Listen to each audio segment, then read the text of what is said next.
The latest SWS poll show the trust ratings of President Bongbong Marcos and Vice President Sara Duterte dipping further amid a political bickering that heightened several weeks ago. Marcos's trust rating fell to 54% from 57% in September. Duterte's trust score also dipped to 52% from 55%. This brings the president's net trust rating to plus 29 from the previous plus 33. While the VP's net score is at plus 23, down 6 points from plus 29 in September. This SWS survey was commissioned by research think tank Stratbase Consultancy and was conducted between December 12 and 18 amongst 2,160 adult respondents. Well, ayun na nga, no? May huling pahabol pa si SWS survey. Akala ko mag-check na lang tayo ng New Year's parties tonight. But again, this comes out. And yesterday, napirmahan yung the budget for 2025. And 194 billion pesos worth of vetoed items. Well, certainly that does not play into this result. Certainly right? not, Kasi no. December 12 to 18. Pero nagulat nga din ako na mayroon pang pahabol. Kasi parang at the end, usually pag December, iba na yung utak ng mga tao nasa celebration na. Maybe inflation plays a part, right? because every day you feel the effect, especially kung holiday season na talagang ang daming gastos. Yes. Well, we will ask our guest for tonight about those numbers. Let's break it down and see what they mean from Dindo, Manhit, founder and now president and CEO of the Stratbase Group. Good evening. Welcome to The Big Story. Hi. Good evening, everyone. Hi, Sir Dindo. Happy New Year to you. Happy New Year to the three of you. Well, first, let's talk about this survey. Is it usual that you ask to commission this survey from December 12 to 18 at this time of the year and checking the net trust scores? Yung 6 points differential of the Vice President going down by 6 points and the 4% differential of President Bongbong Marcos going down by 4, is that significant enough to tell us something by the end of 2024? It's significant, especially for the Vice President, because she has gone down quarter after quarter since the first half of 2024. On the part of the President, it remains steady, but it's really challenged by the key concerns of Filipinos, which are really gut issues of, I would always say in Filipino, presyo ng bilihin, trabaho, kita. So it's a gut issues that people are not satisfied when their life is not as good as they would like it to be. Well, taking a look at the whole of 2024, how much have those numbers gone down for both the President and the Vice President? I would take note more of the Vice President. It has gone down double digits. On the part of the President, since last year, end of last year, because of the challenges of inflation, it has gone down tremendously, but it has become steady. If government will implement programs as interventions to high prices of goods, then maybe he can recover. Okay, but On the part of carry on. On the part of the Vice President, it's really the challenge, the questions that has been raised about her use of public funds, I think is affecting her trust rating among the Filipino people. Okay, so basically what you're saying is because, you know, usually, no, pag, when you're talking about jobs, taas ng presyo ng bilihin and these gut issues, usually we look to the President or, dare I say, you know, we blame him or we thank him pag nag-improve, right? Not usually the Vice President. Yes. So with the Vice President, what you're saying is you're noticing that these issues are actually reflecting in the numbers. Kumbaga, itong mga controversial funds issue, confidential funds issues rather, yung mga paggastos, yung mga hearings. So they're starting to take a toll on her numbers. Yes, I think what the public wants is either transparency on her part, what has really happened with those public funds, and maybe some responses are even saying that she should be made accountable if there was really misuse of those funds. Is there anything that she can do to improve her numbers going into, you know, a midterm election year? the best way is really to be as open and transparent about what has happened over those months and really make yourself accountable and let the public accept or not accept your explanation. But silence towards it creates doubt. Prof. Dindo, did the budget also affect in any way PBBM's trust rating? Since the survey was conducted around that time, there have been issues on him approving or vetoing. Did you also take into account the budget in the survey? Not much, I think. When you dig deep into the issues that was on top of the minds of people, it's really got issues of, as I've said earlier, prices, jobs, and also income. So the budget is not a concern because it has not been executed. Normally, these discussions that we hear about, it's limited to a smaller audience than the broader concerns, which really got issues for the Filipino people. Okay, so medyo may weight yung pinag-usapan namin kanina na maaaring bumaba ang trust numbers because it is Christmas season after all where people feel the pinch on their wallets. I mean, yung ba ang trend tuwing Disyembre na bumababa talaga yung trust ratings given the nature of the season? Not really, but we have seen it since 2022. I think this is a global phenomena that the world is experiencing high inflation. I even use the phrase cost of living crisis. It's how our government addresses it. It's the best way to address low numbers.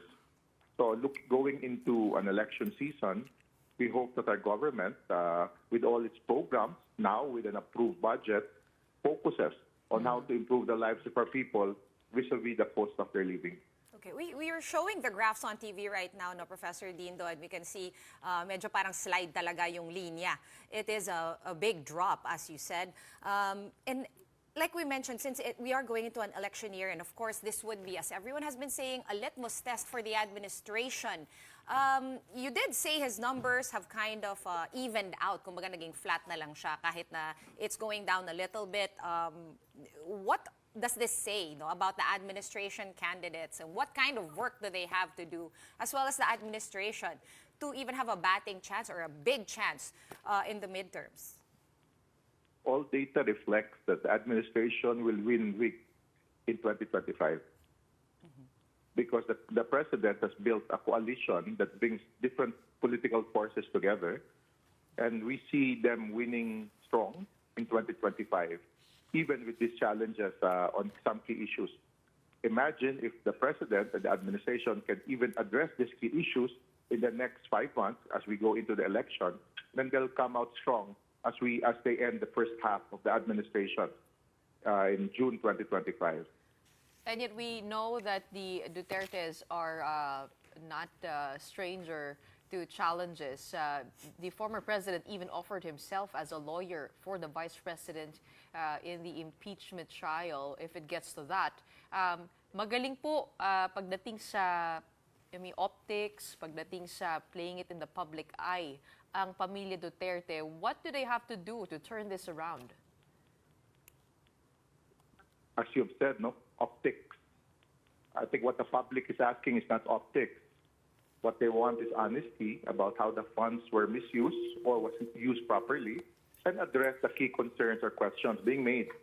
Because a lot of the questions during the hearings are all coming from commission and audit reports. That means these are official audit of our government, state institutions of our government.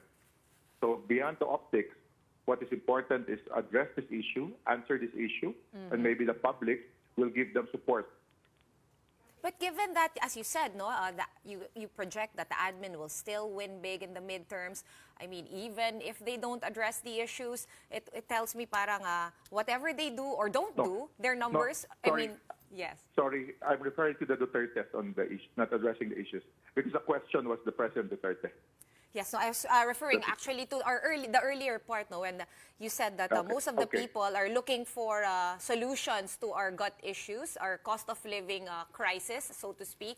What can the administration do to really make the people feel that they're doing something about it? when you look at inflation, there's really no way to address it because we don't like government to control our economic life. Best, I think, is for government to create an environment for investments to prosper in 2025, for jobs to be created. As we create jobs, people's lives will be better. Their income will be better. Their livelihood will be better. And yet, the criticism with the budget approved by the president is that it does not have a strong economic plan in place, that it is driving patronage politics and... Not really. Not really. When I think we're all reacting to some commentaries because the rest of the budget is full of government intervention if we will follow the programs of NEDA and the different departments.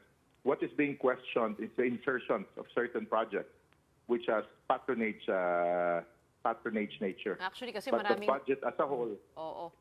the budget as a whole is defined by the Philippine Development Plan that has been defined by our own NEDA, which is Secretary Balisacan and BBM. The question really is, why did members of Congress of both houses insert more projects that will address their patronage initiative? Marami daw po kasing nabawasan na social services katulad ng health, education, at parang nilagay yung budget doon sa kailangan pang dumaan sa politiko imbis na sa sistema o sa ahensya. Ayun po, ano po masasabi niyo doon? Important dyan is the execution. At the end of the day, budget will be approved and the President, I think, did a good job by vetoing some provisions of these questioned areas. So now it's about executing these remaining programs and projects that it goes straight to the public, the constituency, the Filipino people. Well, Prof, how imperative is this situation right now? Do you see their numbers declining even further, at least in the first quarter of 2025, if they don't address these gut issues immediately? I see the government, if they execute the programs, projects as defined specifically, program projects of the government can improve from where they are or will improve and will come out even stronger from this lesson if they will not allow patronage politics to reign. Okay. Actually, I just had a thought, though, Professor Dindo. Since it is ayuda heavy, this year's budget, and as you said, no, the people will actually feel the budget, no matter how much they toss it back and forth up there in the higher echelons of the administration, the higher echelons of power. Do you think that's enough for people? I mean, at the end of the day, if you're getting money, is it going to be perceived as a good thing? And it's not going to reflect in their numbers. You have to understand the budget also. The program that you are questioning is no different from the 4 Ps that we saw as far back as the Aquino administration. So they just changed the terminology. So what we need to happen is for these programs and projects to directly go to the Filipino people and doesn't pass through the political system. Actually, yung 4 Ps po ay kailangan na may conditional kasi yun, ano? Ibig sabihin, kailangan ikaw ay pumapasok, nag-aaral, at pagkatapos it's nung proseso na yun, pinapasa mo na sa susunod, sa ibang benepisyaryo. Pero itong AKAP, tinignan po natin, may application siya, but it is also, I mean, if you take a look at the qualifiers, yung social worker ang magde-decide, pero yung conditionality niya, parang hindi malinaw. Actually, in fact, you can avail continuously after three months, nakasulat doon. May funeral, may medical, may food. So kung titignan po natin, yung 4 Ps at yung AKAP, hindi po siya... That's why you have to look at the vetoed budget. You're all reacting to the budget that was not vetoed by the President. Yeah. So we have to look at those things and wait for, I don't think you have seen, I have not seen the provisions that were vetoed by the President. You are all reacting to what was raised in the news by certain individuals. So, and that's why I emphasize the term execution of the budget. Okay. And while we wait for that to happen, because there's nothing to do but wait, it is a holiday after all. Let me just ask you, Dindo, I heard you guys did also commission a party list survey under SWS. Can you tell us what that survey or what those survey results look like and what are the implications coming into the midterms? There are really no implications, but the reality of democracy, when they look at party lists, these are brands that maybe they consider as one that is helpful to them or addresses their issues as voters. But always remember, surveys are simply snapshots. So we will be doing this in the next few months and see how the trend happens. Where does it go? What for you was the most notable political happening in 2024? The most important, I think, is really the political division between the president's broader coalition. So he has built his own unity coalition, and we have seen this in his candidate, and the group of President Duterte through the daughter, Sara Duterte. So we will see where the public would go come 2025.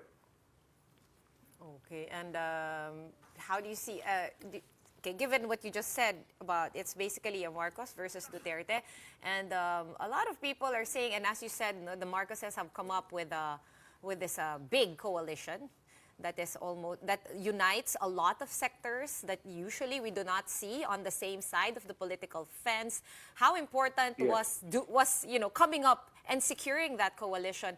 The numbers also of this survey that we're talking about for the trust ratings, the December one, it also shows that the Sara Duterte continuously losing ground in the Visayas. Does this kind of swing things towards the administration's way, toward the speaker's way, because he's from Leyte? Yeah. It's, again, if this coalition holds up in 2025 May, you would see the administration of Marcos getting stronger and collectively working with the broader political groups in the Philippines and move the country forward.